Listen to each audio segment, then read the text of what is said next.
Hey guys, Tony here. Back once again. Recent Vinyl Editions video. It's been a while. I know my last one I said I'd be back and show what I had left, but never got around to it. So as a result, I have what I never showed, and since then, the last month, I've acquired more. So what I'm going to do in this installment is show you what kind of broke it out here, mostly Psych here. So let's say mostly US Psych actually, so it could almost be a part 2 to my last video, which was a response to Fred's thread, the Gimme 10 of 10 US Psych albums. I have more than 10 here though, and I want to try and make this quick, 15 minutes or so. But yeah, so some cool stuff here. Not all of it's Psych per se, but all of the same sort of thing. You'll see. Hope everybody's well. I promise I'll be back after this video and show what's left. I doubt I'll break the rest out by genre, but we'll see. Just in this case though, I have a lot in general, so you know. Anyway, this one here I don't think I've shown before. What I did show was the reissue. Pretty sure I never showed this before.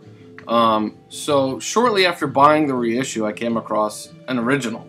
What I think is an original. Now, I'm asking maybe somebody could tell me for sure what the deal is. So this is Alice Cooper's Pretties for You. I've since traded the reissue with somebody. But anyway, so this is their first album. Everything about it tells me it is original, I think. Now, there is variation with the straight label. Well, I'll show you the gatefold in case you're interested.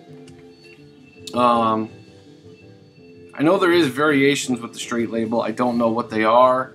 Now, if somebody could tell me if this is an original or not with this label.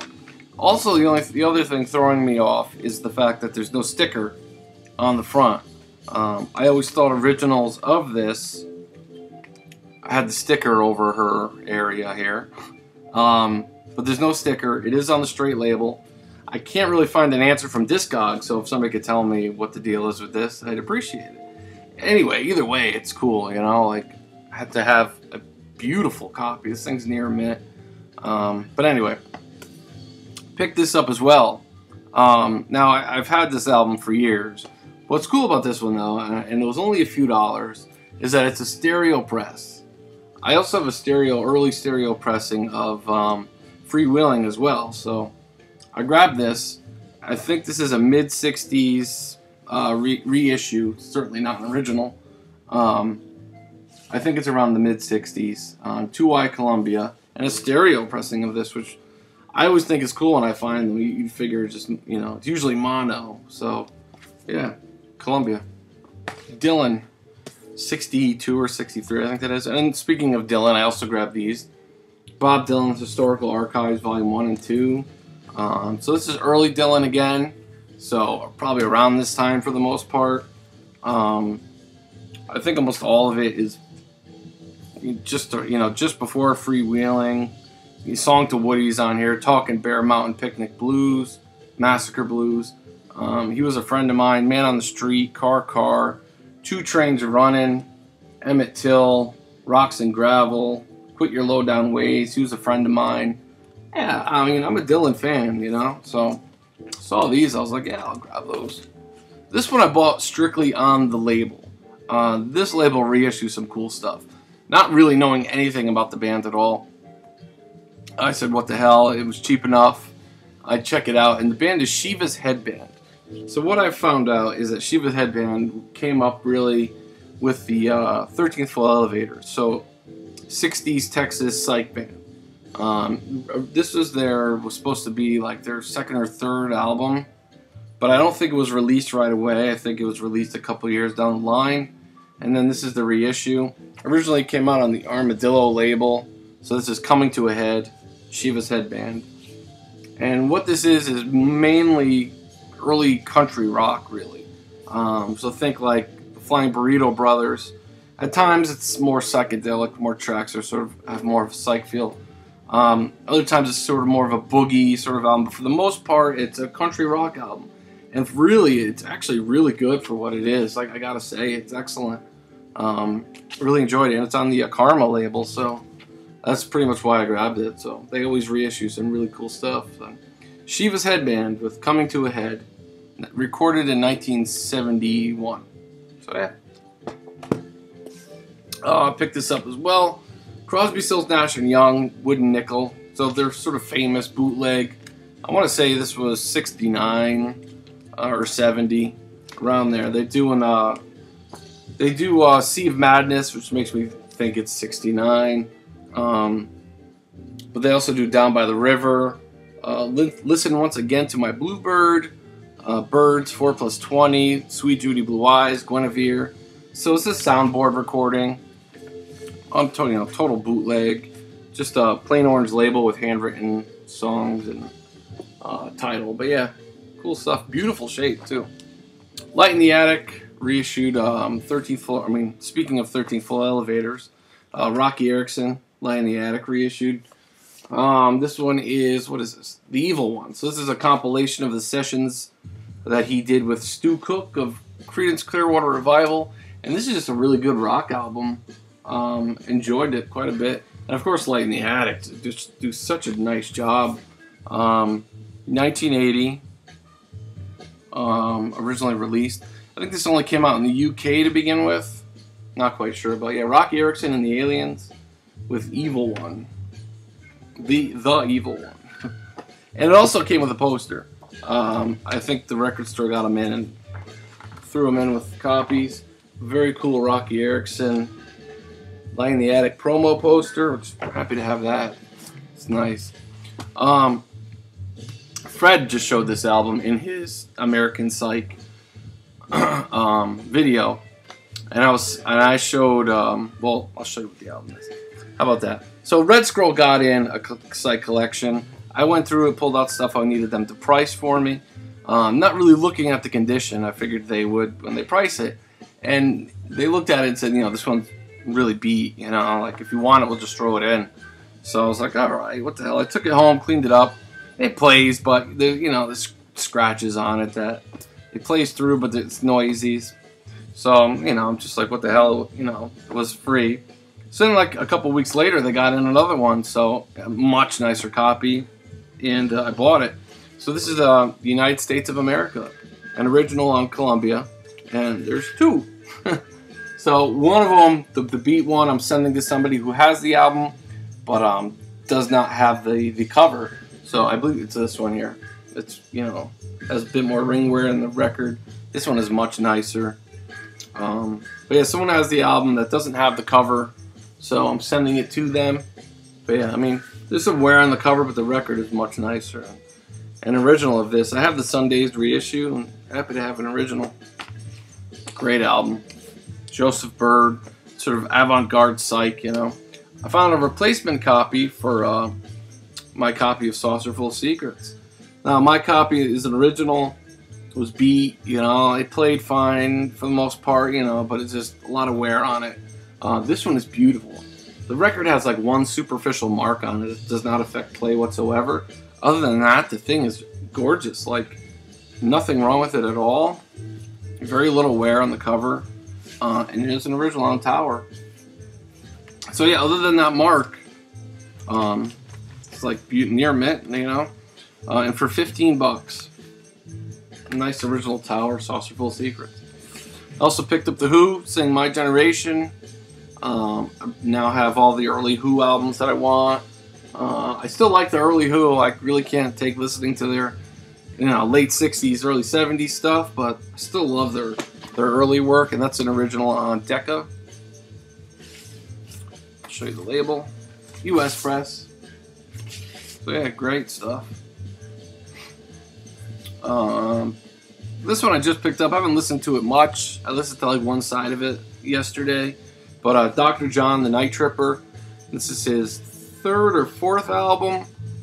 So this is The Sun, Moon, and Herbs. And a near mint copy, like gorgeous. 1971.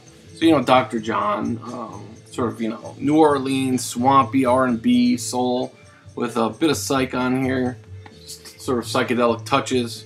For the most part, it's pretty much straight swampy R&B. And yeah, very cool. Happy to get that.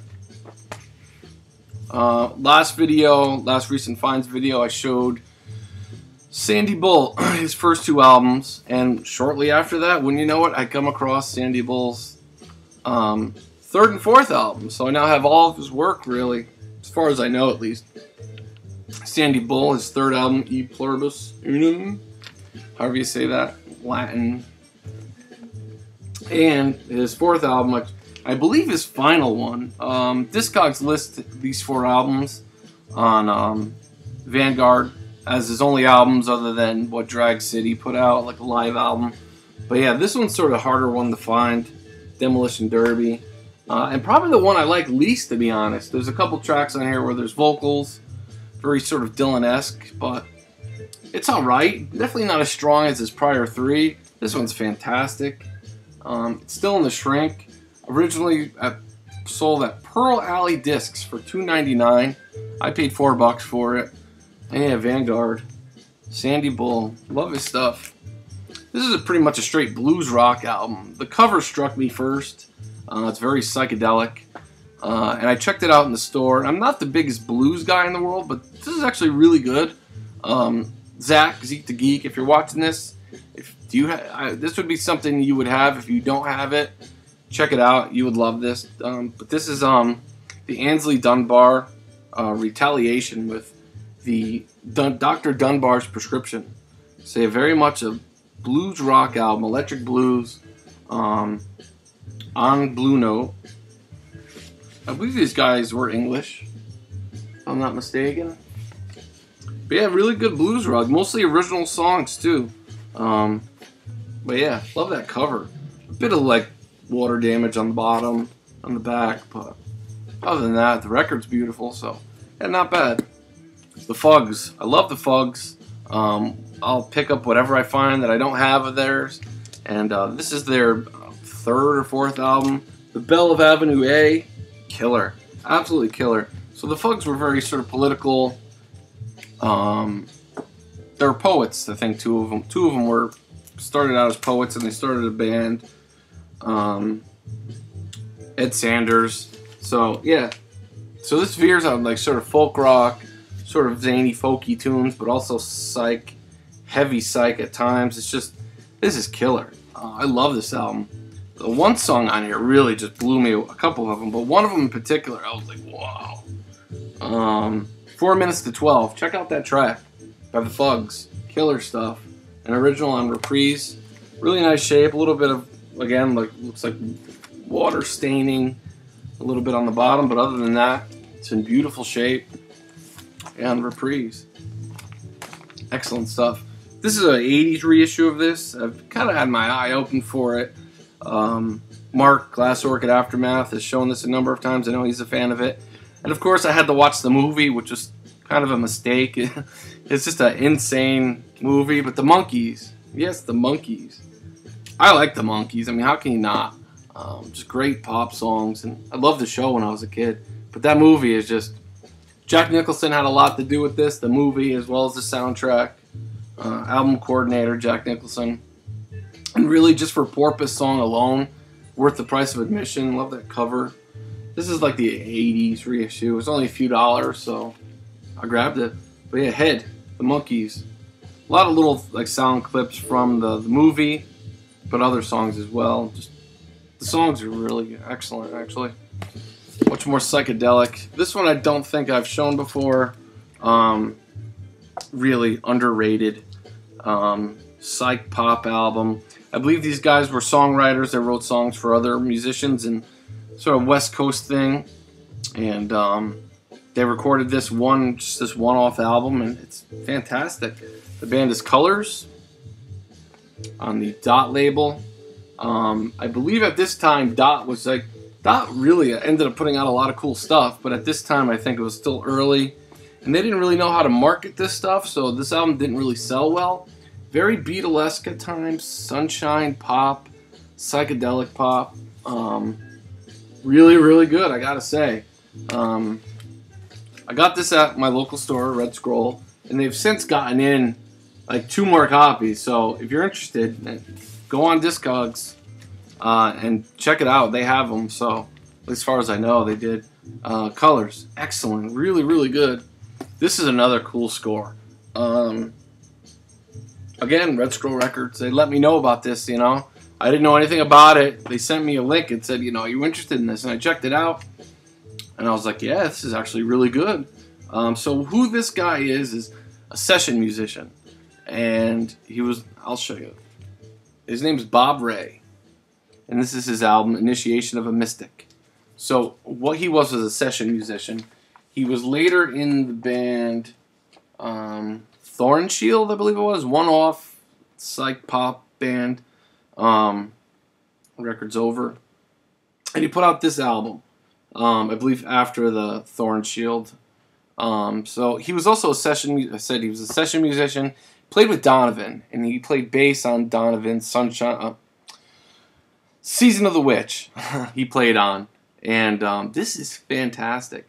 Very mellow, Donovan-esque, psychedelic folk, sort of psych pop, psych folk. Really, really good. I gotta say, this is a promo copy on the Soul City label. I'll show you the record. And the band on here is basically the Wrecking Crew. And this is fantastic. Very underrated. But, you know, very mellow. Has some strings on it at times, but it's fantastic. There's the label. So yeah, Bob Ray, Initiation of a Mystic. Killer stuff. Check that out. Here's another U.S. psych pop. Really good. I enjoyed it quite a bit, but this is the Abstracts on the Pompeii label, which was, I believe, just a short-lived subsidiary of Atlantic. And this copy is pristine. It looks new, but it is an original on Pompeii. Not much is really known. L.A. band. There's the label, Pompeii, this way. And this copy's gorgeous. Really good, you know, psych pop, really. Love that cover as well. So yeah, the Abstracts, 4 young men from Los Angeles, have built a following.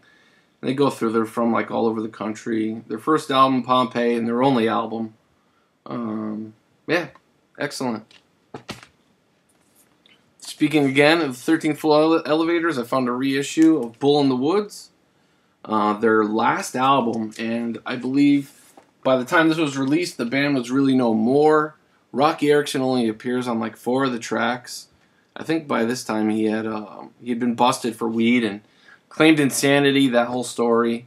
But this is the 2002 reissue on Get Back. Beautifully done. Like nice heavy vinyl, done well. Yeah, Get Back. So what are they? Italian Get Back. And this is actually a really good album, I gotta say. Fantastic. Maybe the psychedelic sort of toned down just slightly. Still very psychedelic, you know, so much more rock coming through, let's say. But still, it's a fantastic album. Bull of the Woods from 1969, I want to say. 68. Originally released on International Artists. Here's a classic. Found this. I usually see this in its beat. This one's really nice.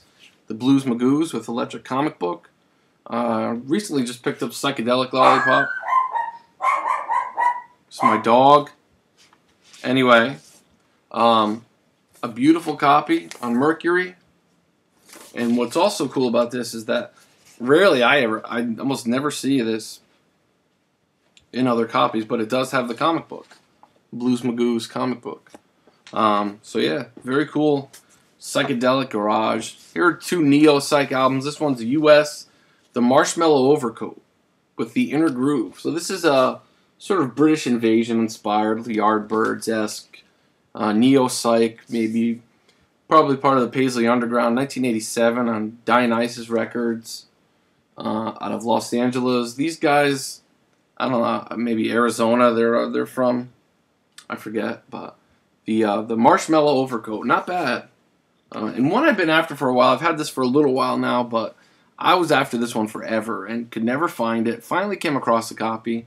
Nathan showed it in one of his videos not too long ago, and I was like, I just found it as well.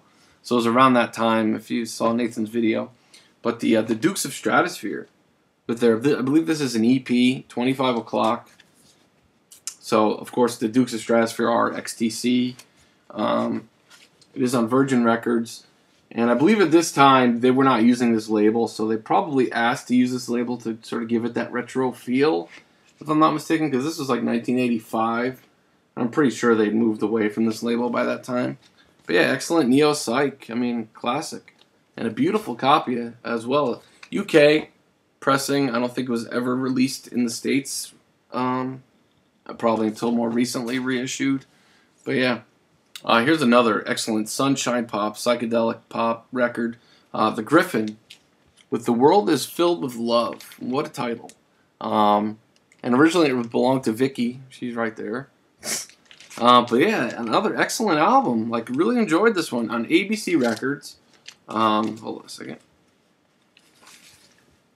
For $16, another U.S. band. I want to say these guys are maybe from like Long Island or something. But really nice, like just sunshine pop, psychedelic pop, really. But yeah, The Griffin, 1960. What year was this? I don't know. I want to guess say 68, but you know, around that time. And finally, The Children. I saw this cover and I was like, I am getting this record. The Children with Rebirth. Look at that. Little bit of wear on the cover. I mean, not too bad. I know Derek has this. I posted this on Facebook when I first got it a while ago now, but excellent album. Some tracks are definitely better than others. It sort of veers all over the place from like, you know, Baroque pop, folk sort of stuff to straight up heavy psych. It's probably the heavier psych stuff that I like most, but the vinyl is near mint, just beautiful. And yeah, what a record cover too. I just love it. The Children with Rebirth. So there you go. Those are my sort of psychedelic finds. I'll be back soon and I'll show you what else I got. Some pretty cool stuff. So leave me comments. Thank you for watching. Not too bad, 22 minutes. See you soon.